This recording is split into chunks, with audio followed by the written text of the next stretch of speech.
At sa pagpapatuloy po ng ating balitaan dito sa Newslight, binawi na ang sinasabing pagpapatupad ng 3-day school week.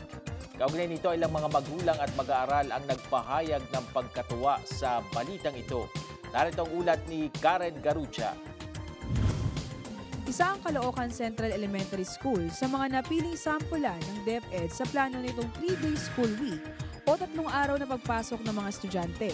Ngunit kaninang umaga, nagpadala ang DepEd ng memorandum sa kanila at sa iba pang paaralan na hindi muna ipatutupad ang planong ito.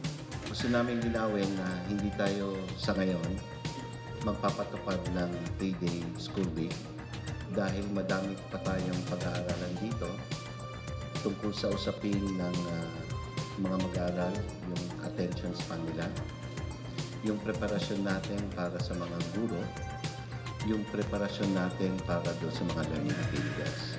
Ayon sa paaralan, handang-handa na sila sa pagsalubong ng pasukan sa Lunes, kung saan nakapagbigay na rin sila ng mga libro at libreng gamit at bag para sa kanilang mga estudyante. Ngunit ayon sa paaralan, tanging pagsunod sa implementasyon ng gobyerno ang kanilang gagawin upang masubukan kung magiging maganda ang plano ng DepEd. Iba-iba naman ang naging reaksyon ng mga magulang sa pagbawi ng 3-day school week. Ang iba, hindi pabor sa solusyon na ito ng DepEd. Sa akin, okay lang. Kasi parang meron ding matutunan pa yung mga bata pag whole day. Pero depende din sa ibang mga magulang. Para sa akin lang. Nag-decide naman pala yung DepEd na babalik sa dati, so normal na.